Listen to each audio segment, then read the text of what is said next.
Bueno, vamos a orar para dar inicio en esta noche. Señor, te damos gracias, te bendecimos por tu amor y tu misericordia, porque más allá de lo que nosotros pedimos o entendemos, tu mano, Señor, nos protege, tu amor nos alcanza y tu misericordia, Señor, nos colma de bendición. Por eso, Señor, en esta noche te pido que tu presencia en medio de nosotros sea especial, que nos traiga un entendimiento, Señor, nuevo. Y, Señor, que podamos conocerte en una dimensión nueva. Te pido en el nombre de Jesús que hables a nuestros corazones y ministres a nuestras vidas, Señor, para la gloria de tu nombre. En Cristo Jesús. Amén. Ok, vamos a ver qué hablamos ayer, qué quedamos la semana pasada de la clase. Estamos hablando en este momento sobre la fiesta de primicias. Llevamos 2 clases, está muy interesante y vamos a ver en qué quedamos la semana pasada para poder empezar ahora con nuestro nuevo tiempo. ¿De qué hablamos la semana pasada? De la fiesta de primeros frutos y la primera cosecha. Y yo dije, bueno, gloria a Dios, para nosotros como familia esto es profético, porque pues el primer fruto es mi nieto que viene. Y antes de salir de aquí recibí revelación y dije, bueno, si al entregar lo primero el resto es santificado, Señor, yo sé que Ana entregó completamente a Samuel. Señor, dame la revelación de qué quieres que te entregue por esta cosecha de primeros frutos. Y realmente veo que esta enseñanza es parte de lo que se ha estado entregando o dando la palabra profética. ¿Alguien más que aprendió la semana pasada? Estamos hablando de la fiesta de primeros frutos. ¿Emelda? Sí, que algo que me impactó a mí fue que él estaba hablando de los primeros frutos y que era el orden del primero al 10. Entonces me impactó bastante porque cuando uno viene a Cristo, uno siendo católico no ponía el orden que tenía que darle a Cristo, nomás era pura necesidad. Entonces, ahora cuando en esta clase, pues me quedé bastante impactada porque uno aprende más de lo que uno estudia. Entonces, vi que poniendo el orden, que es Cristo, el centro, que es el número 1, y lo demás ya es por añadidura. Ya sabemos que así, si uno lo pone en primer lugar es Cristo, ya nosotros somos los que compramos. Amén. Era muy bonito, la verdad. ¿Alguien más de los que vinieron la semana pasada? Cintia, ¿tú viniste? ¿No? ¿Aura?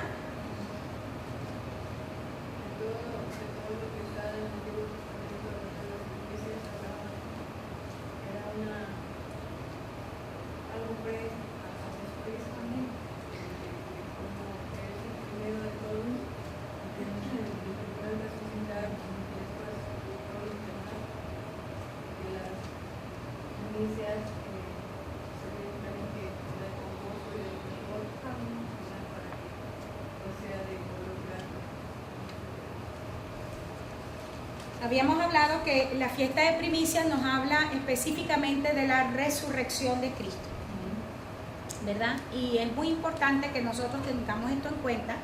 Ya nosotros hablamos de Pascua, que nos habla de la muerte del Cordero, nos habla de la muerte de Cristo como el Cordero perfecto. Aprendíamos que cada una de las cosas allí en Pascua tenían un significado para este tiempo, marcar las puertas con la sangre de Jesucristo. O sea, la muerte del Cordero nos libra a nosotros, es del espíritu de muerte. Pero la siguiente fiesta, que era panes sin levadura, es lo que nos separa de Egipto. ¿verdad? Que habla del proceso de santificación, fue la segunda fiesta que vimos. Y la tercera fiesta, que ya hoy es nuestra tercera clase, que es la fiesta de primicia, apunta a la resurrección de Cristo. Pero vemos a Jesucristo y vimos algunos versos como la primicia, como el que tiene la preeminencia en todas las cosas. Y cómo es, qué es lo que significa que Cristo es el primero en todo, la piedra angular, cómo es el primero en el orden, el primero en las primicias. Y yo quiero que nos vayamos nuevamente al punto de Jesús como tipología de primeros frutos. Allí en su material, los que no tienen material, la hermana Gladys debe tener allí, Maritza. Y vamos a ver a Jesús como tipología de primeros frutos. Quiero que volvamos a estos puntos para que lo veamos por encima, porque hay algunas cosas que son importantísimas que nosotros veamos. Estuvimos hablando la semana pasada un poco de Jesús sembrándose a sí mismo, por eso es que es primicia de las cosechas. ¿Ok? Y hoy quisiera hablar un poquito de esto, porque dentro de lo que es en la iglesia de Cristo hemos tenido una enseñanza sobre cosecha, que a unos le han traído una carga más pesada de lo que debe ser, y a otros le ha traído, ha habido mucho engaño usando esto de la cosecha, pero entendiendo lo que es, si Cristo fue el primero que se sembró y luego resucita convirtiéndose en las primicias, vamos a ver cómo esto nosotros lo aplicamos en este tiempo. Pero quisiera que vayamos nuevamente a Jesús como tipología de primeros frutos, que lo veamos rápidamente. Vimos a Jesús como el primogénito de María. Quiero que hagamos la revisión uno por uno. Y veíamos en Mateo 23 al 25, cuando hablaba específicamente, ¿verdad?, que María está recibiendo la palabra. He aquí que la Virgen concebirá, va a dar a luz un hijo, va a llamar su nombre Emmanuel, que traducido es Dios con nosotros.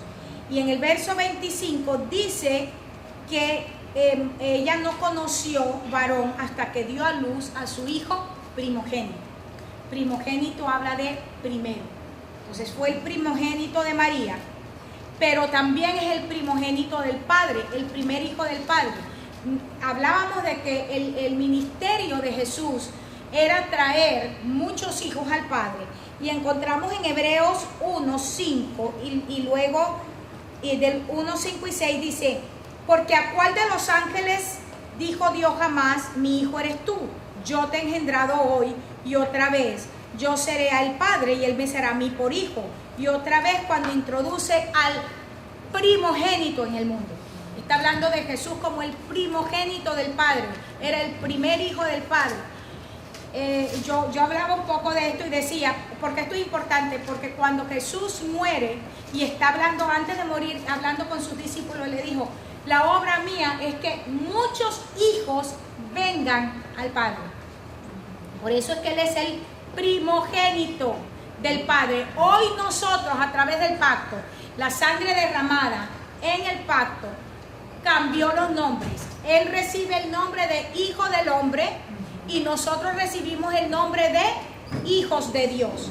Nosotros nos llamamos hijos de Dios por el intercambio que hubo en el pacto, que fue por la sangre del Cordero. Estoy repasando hoy nada más, es para que podamos entrar en el punto.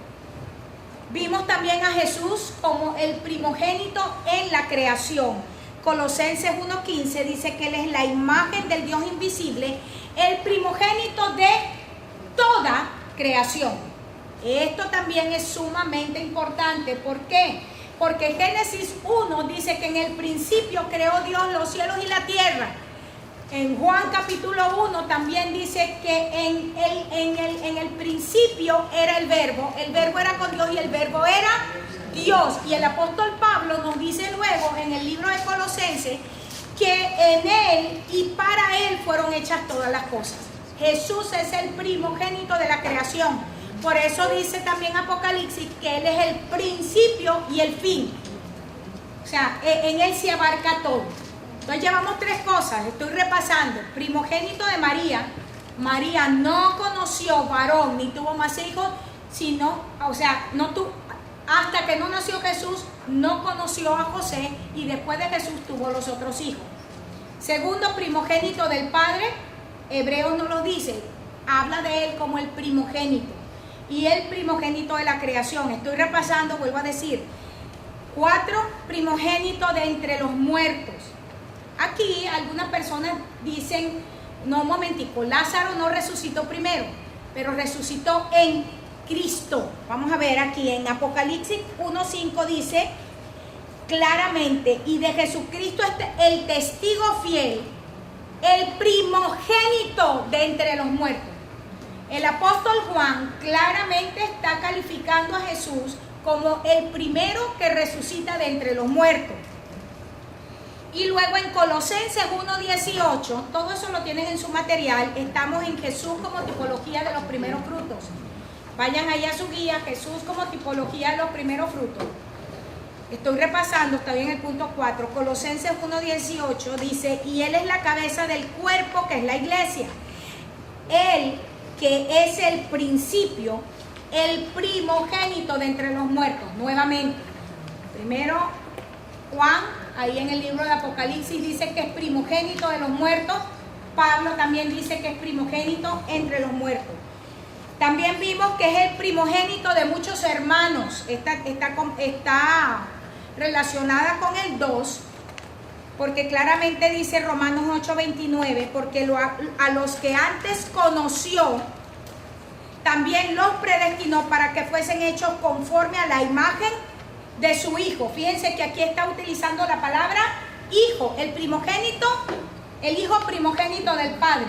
Y todos nosotros hemos sido, ¿qué? Dice, predestinados para ser conformes a la imagen de ese Hijo, quien es el primogénito, para que Él sea el primogénito entre muchos hermanos. Número 6, estoy repasando para que ustedes recuerden, porque a veces yo sé que no revisan en la semana. ¿En cuál página está? Yo tengo donde tengo 37. los pesos. 37. Ok. 37. El número 7, Jesús es el principio de Jesús primicia de los resucitados también. No solamente es la primicia de entre los muertos, de los resucitados, dice, Cristo ha resucitado de los muertos, primicia de los que durmieron es hecho. Todo esto tiene una implicación que quiero que veamos más adelante. Lo que pasa es que quiero que hagamos este overview de repaso. Luego, el número 7, Jesús es el principio de la creación de Dios. Lo veíamos también. Pero aquí les quería colocar la palabra en griego, porque esto lo enseñaba yo el año pasado, cuando hablaba un poco acerca de cómo es que nosotros derrotamos a los principados. Y este principio es claro. Cuando utiliza aquí la palabra en Apocalipsis 3:14, es la palabra arjé, que significa iniciación, jefe, dignidad, dominio, gobernante, poder, primero, principado, es la punta de lanza. Y la voz media, esto tiene que ver con los verbos, tiene que ver con precedencia, dónde inicia, dónde comienza, no solamente a nivel de orden, pero también a nivel de tiempo. Y a nivel de verbo significa ser el primero. ¿Por qué esto es importante? Porque cuando vemos a Jesús como el arjé, y vamos a trabajar con lo que es guerra espiritual, dice que la guerra espiritual, y yo enseñaba esto, les vuelvo a decir el año pasado, los órdenes en guerra espiritual son principados, potestades, ¿verdad? Tenemos como primer orden principado. La palabra principado que utiliza el apóstol Pablo también es la misma palabra arjé. ¿Qué es lo que quiere decir? Que para nosotros poder destruir, enfrentar un principado y destruirlo, la única manera de destruirlo es con un principio, o el principio, que es Cristo. Hay muchísima gente que enseña sobre guerra espiritual y no entiende esto. Y entonces dicen cosas como, si tú no tienes rango, no te puedes enfrentar a un principado. Y eso es completamente falso, porque en Cristo somos hijos. Y la autoridad es igual. La autoridad que Dios nos entrega es por su Espíritu Santo. Lo que cambia, lo que da el rango espiritual, no es porque yo acepté al Señor primero o porque yo soy pastor. Eso no es lo que da el rango espiritual. El rango espiritual lo da la revelación. Y aquí es donde también la gente prefiere enseñar lo otro, porque tenemos gente llamándose apóstoles, profetas, maestros, evangelistas, y no tienen revelación y por lo tanto no tienen nivel para enfrentarse al principado. ¿Por qué? Porque al no tener el principio, la revelación del principio, cómo se mueve Cristo para enfrentar este principado, entonces no, simplemente el principado los vence. ¿Están entendiendo? El rango de autoridad no es por, yo puedo tener mucho conocimiento humano, yo puedo tener profesión, yo puedo haberme graduado del seminario, yo puedo tener 30 años pastoreando, pero lo que me da rango de autoridad en el mundo espiritual es la revelación. Amén.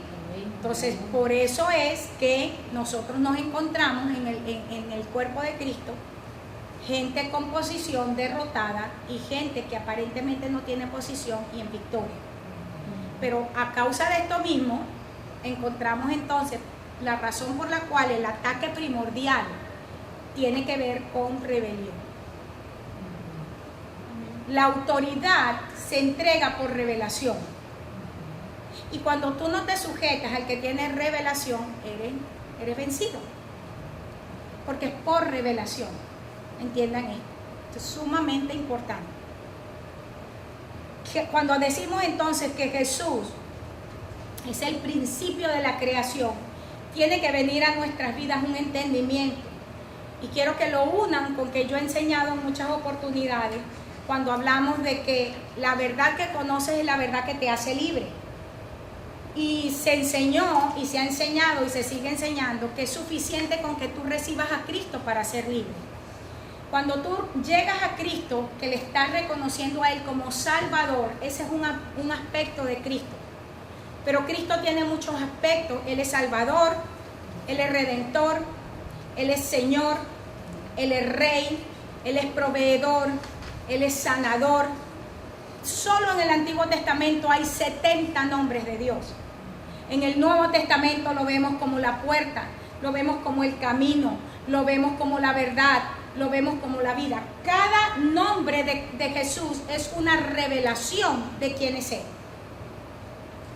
Una revelación de quién es Él. Esa revelación en esa área es lo que te liberta. Si tú solo has conocido a Cristo como el redentor de tus pecados, como el que te redimió de la muerte para colocarte en la vida, le estás conociendo en un aspecto. Necesitas conocerlo como sanador para derrotar al principado de la enfermedad.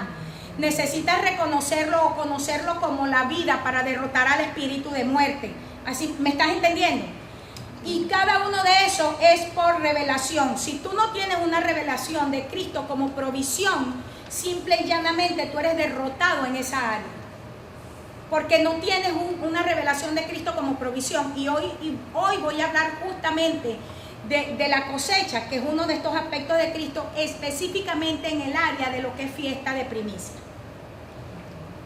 Vamos entendiendo, o sea, yo estoy tratando de unir una enseñanza que di hace un poco más de un año, que es muy importante, y yo acabo de dar un taller en Venezuela sobre la organización del gobierno satánico, y estaba pensando que lo voy a dar, se lo voy a entregar a ustedes, porque sigo viendo, independientemente que he enseñado bastante con respecto a esto, sigo viendo que están teniendo problemas en esta área de guerra, porque no han logrado mirar cómo es que nosotros enfrentamos en el mundo espiritual los órdenes, porque en el mundo espiritual, en el Señor también hay órdenes, y esos órdenes, cuando nosotros no respetamos esos órdenes, es cuando somos vencidos.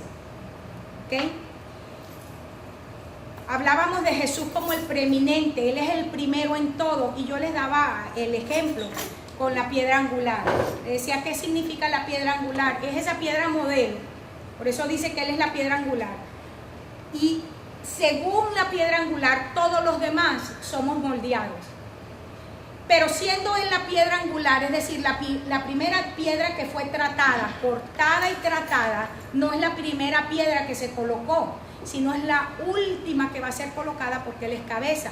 Lo que quiere decir que la forma de construcción es, se saca una primera piedra, cuando Pablo está usando esta analogía, que se llama piedra angular. En base a esa piedra se hacen todas las demás piedras modelo, pero todas las demás piedras, según el apóstol Pedro, empiezan a construir, porque dice que somos ahora nosotros parte de ese templo vivo, todos nosotros, pero la piedra angular o piedra del ángulo es la que se pone arriba. Lo que quiere decir es que si nosotros estamos hechos de manera adecuada, cuando Cristo se coloca como cabeza, no necesita ningún ajuste de que hay que cortar aquí, hay que cortar allá, sino que calza perfectamente. Cuando Cristo, siendo tu cabeza en tu casa, hay que estar cortando, es porque el problema no es Cristo, el problema es cómo hemos moldeado o hemos sido nosotros moldeados como piedra. Y nosotros siempre queremos que sea Cristo el que se amolde a nosotros y no nosotros a Cristo. Y eso simple y llanamente no va a pasar. Si nosotros no somos cortados, moldeados, trabajados de acuerdo a Cristo, simple y llanamente no somos parte del cuerpo de Cristo. Porque el Señor no se va a moldar a nosotros. Él no va a cambiar su forma simplemente porque nosotros no queremos hacer cambios en nuestra vida.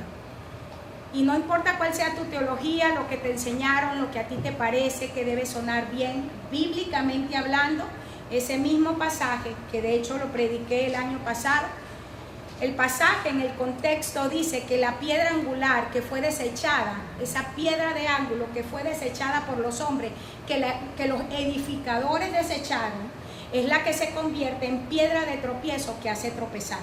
¿Quiénes son los edificadores? Son los mismos que el mismo Jesús habla en los evangelios cuando dice que hay dos casas que son construidas, una sobre la roca y otra sobre la arena.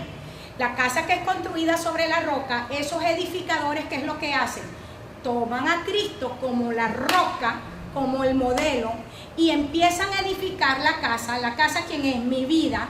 La casa, ¿quién es? Mi familia. La casa, ¿quién es? Mi ministerio. La casa, ¿quién es? Mi negocio. Todo lo que usted edifica es la casa. Y lo edifica sobre una roca. Cuando usted toma a Cristo como el modelo, edifica sobre la roca. Hay otros que edifican sobre la arena. ¿Qué es la arena? Las circunstancias y las emociones. Los que edifican sobre la arena son los edificadores que está hablando Pablo allá, que dice que desecharon la piedra del ángulo. ¿Por qué? Porque ellos decidieron que no querían edificar sobre la piedra, sino sobre ¿quién? Sobre la arena, porque era más fácil hacer el hueco. Hacer un hueco sobre un terreno que es pedregoso es sumamente fuerte porque hay que hacer mucha fuerza, hay que hacer mucho trabajo. Por eso es que es fácil edificar sobre otro tipo de terreno. Y dice, pero esa piedra que ellos edificaron es la misma piedra que ahora se convierte en ¿qué?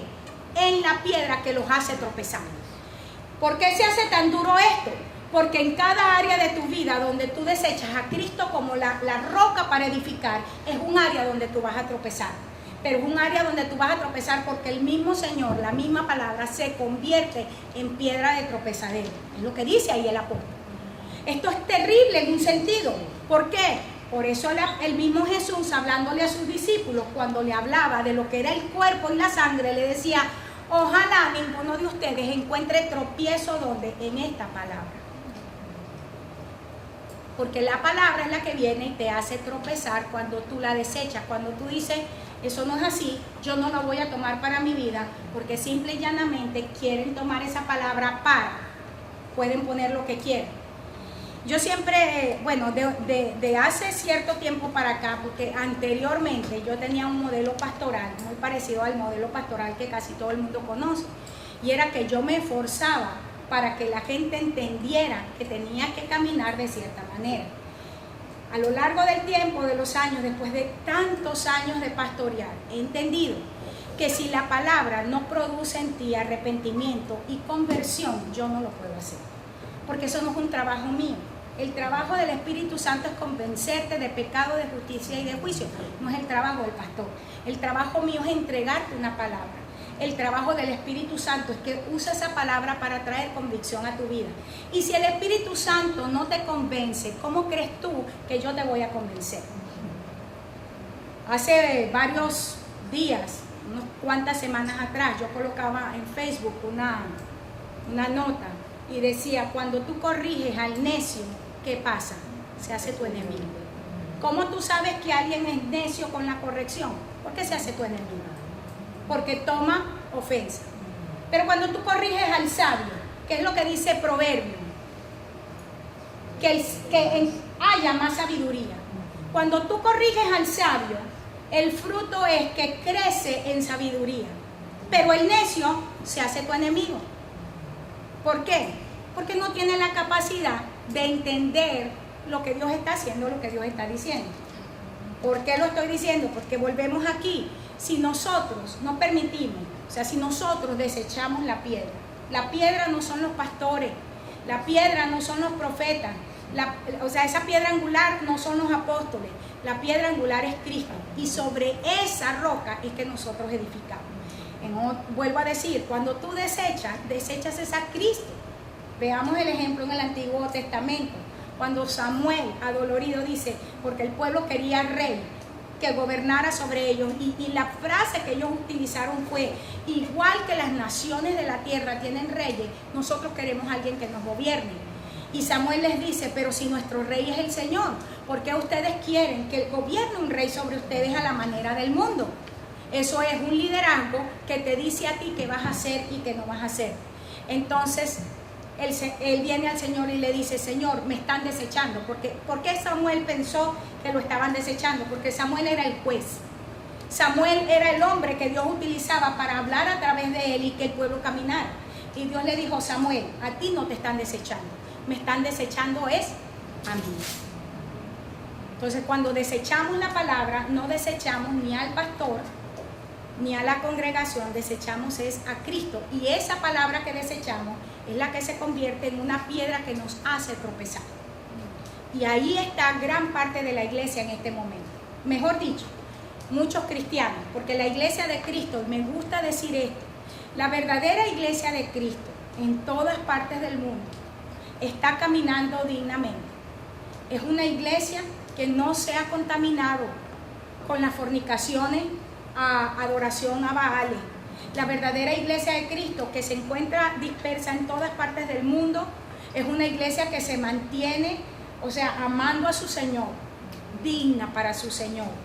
Y qué maravilloso es saber que dice la Biblia que de todas las tribus, de todas las lenguas, de todas las razas, todos, de todas las naciones de la tierra, el Señor tiene un remanente y esa es su iglesia.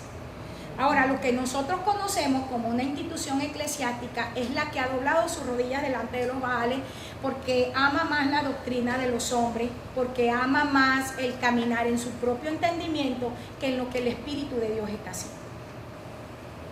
Y por supuesto, las obras, o mejor, la manifestación en lo natural se ve alguna diferencia y eso lo vamos a ver ahorita. Ahora bien, esto fue lo que vimos prácticamente la semana pasada. Estaba haciendo el recuento.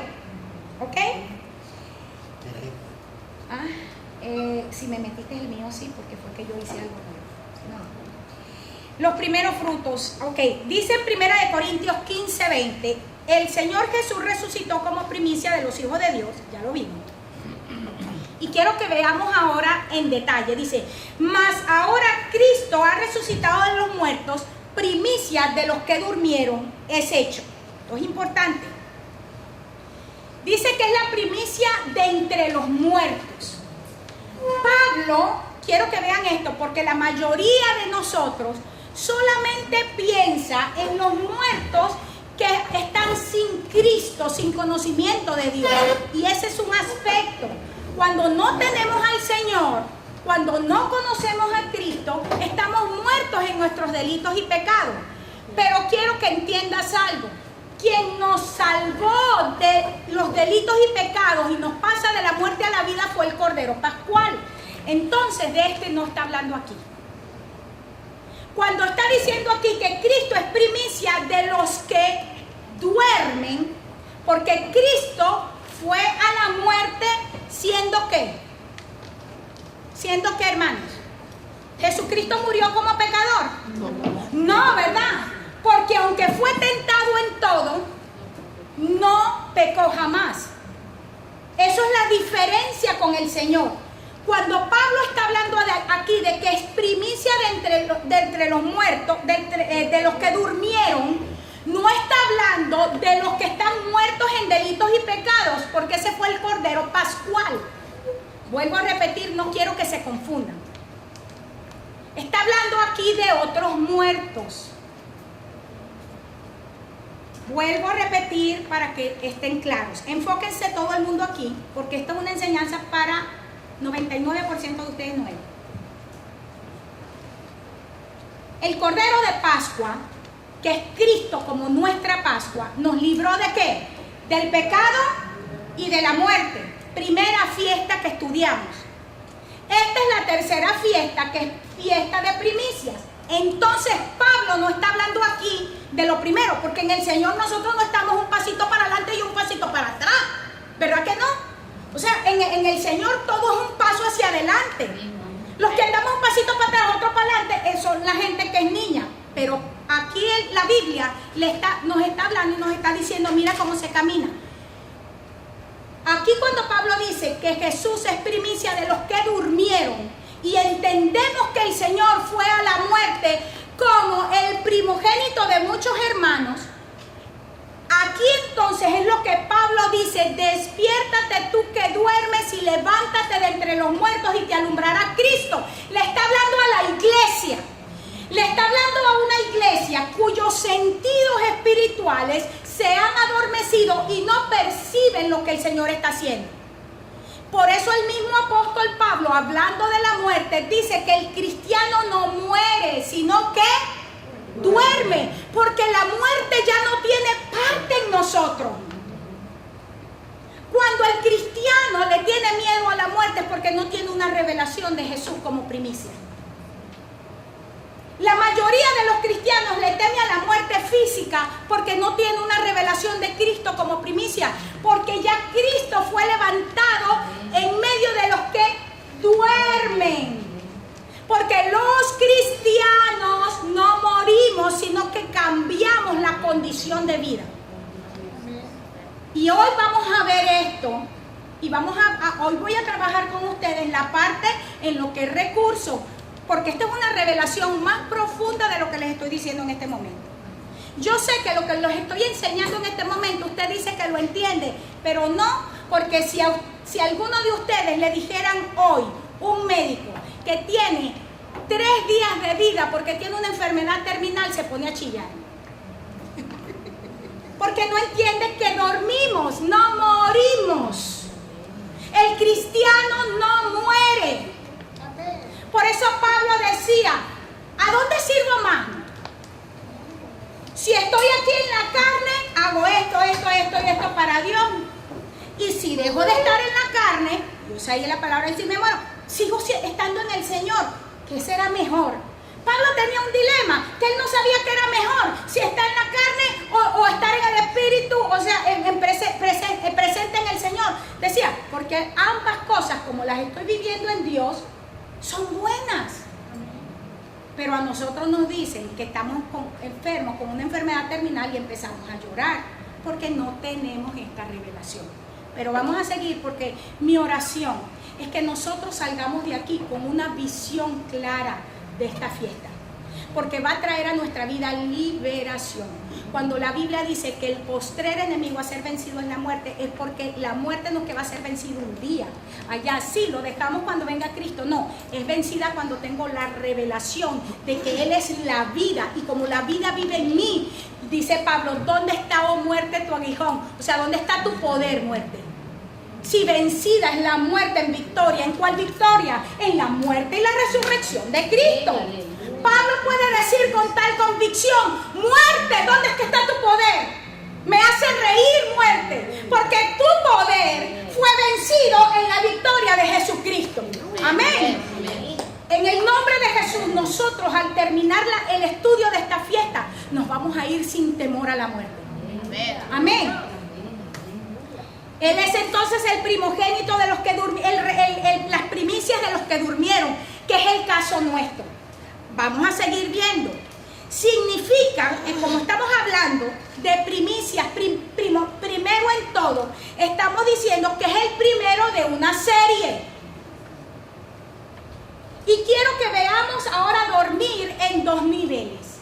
El nivel físico, que es lo que conocemos como muerte física. Recuerden el concepto, no morimos, sino que dormimos. Pero también quiero que vean dormir como las primicias del creyente que está, vamos a decir, ignorante de las verdades espirituales.